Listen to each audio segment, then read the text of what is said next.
Hello and welcome to the latest edition of Richland Spotlight. I'm Michael Charbonneau for the City of Richland, and we have an explosive program today. I say explosive because we want to talk about fireworks. So joining us today on the program are our two guests, Deputy Fire Marshal Keith Ramsey and Crime Prevention Specialist Cerise Peck. Thank you both for coming on to the program. Thanks, Mike. Thank you.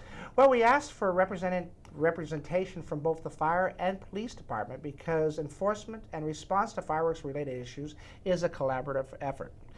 So the City of Richland allows the sale and use of a limited amount of fireworks here in Richland. In fact, Richland is one of the three cities, the only one of the three cities that actually allows that use.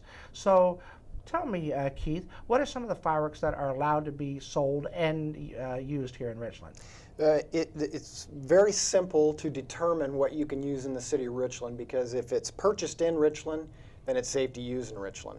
Basically, if it's beyond your control, it's probably illegal. And we've made it even easier because we inspect the fireworks stands in the city of Richland, and they are required to only sell a certain type of fireworks. And if there are fireworks found that are aerial fireworks or things that don't fall under that restriction, then we ask them to remove those items and replace them with something else. So it's pretty simple. If you buy them in Richland, you can use them in Richland. Okay, and we have certain hours of purchase and hours of lighting off fireworks. Can you talk a little bit about that, Cerise? So on the day, the 4th of July, the fireworks are allowed to be lit from 9 o'clock in the morning until midnight. I'm not certain actually when the fireworks sales begin. That information can be found on the City of Richland website in detail. Okay, very good. Well, we'll put all that information up at the end of the program so people can go look at it. But let's talk a little bit more about the fireworks, because this year Richland has started a new campaign, which is Be Safe, Not Sorry. So what are we trying to encourage citizens to do?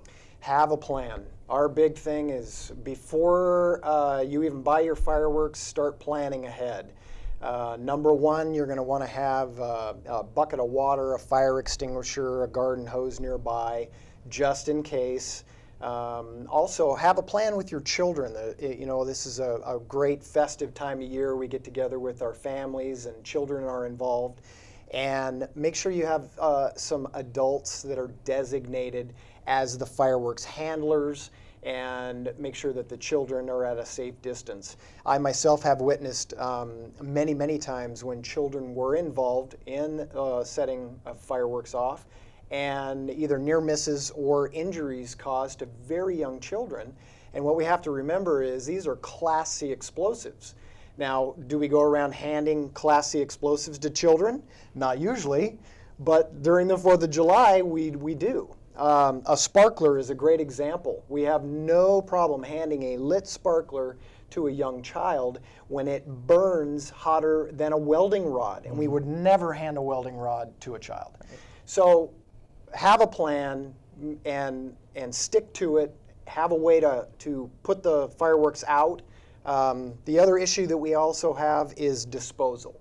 So you're all done with your fireworks, and people will take them, put them in a plastic bag, throw them in a garbage can, and hours later the garbage can erupts in fire, either damaging a building or structures, shrubbery, things like that. So you touched a little bit on that, but talk about some of the responses that the fire department does during the 4th of July season. Well, we see a lot of EMS calls, lots and lots of burns. People, instead of using the fireworks as instructed by the manufacturer, they're holding them in their hand, which is a big one, or they're modifying fireworks, and that's illegal. That can cause a lot of trouble and send you to the ER very quickly. Now, Cerise, in addition to medical emergencies and fires, there's also, a policing component, enforcement component. Talk to me a little bit about that and what the RPD is doing to prepare for the 4th of July.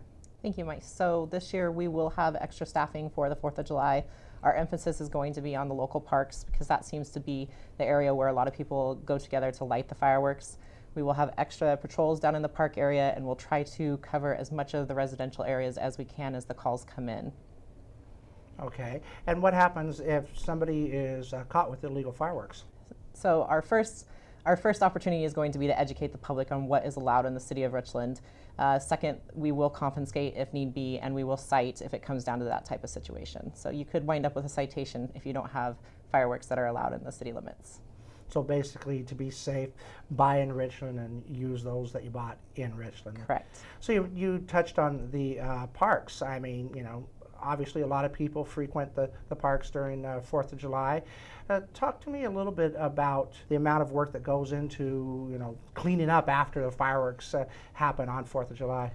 Yeah, so the parks staff has advised us that it takes 12 employees 4 hours that morning to clean up the stuff that's left behind from the parks being used to light off fireworks. And we just ask that if you're going to use our parks to celebrate the 4th of July, that you're responsible with what you bring in. It needs to go into a dumpster and not the red containers that are for the barbecue remains. Also, if the dumpsters are full, we ask that you take it out and be prepared. Like he said, bring, you know, a source of water if you can, even if it's a bucket, and fill it up, just to have that extra safety. Even though you're down by the water, you're still responsible for what you're lighting off. Okay, well said. So I would just like to remind you to be safe, not sorry this 4th of July. We encourage you to enjoy your family, friends, barbecues, and fireworks, or whatever it is you do to celebrate our Independence Day. We just ask that you be safe, courteous, and prepared. I'd like to thank Deputy Fire Marshal Keith Ramsey and Crime Specialist Cerise Peck for coming on the program today. If you'd like more information and safety tips, visit the link at the bottom of your screen. Also, if you're not interacting with us on social media, I strongly encourage you to give us a like and follow us on YouTube, Twitter, Facebook, and Instagram. I'm Michael Charbonneau, and thank you for joining me on this edition of Richland Spotlight.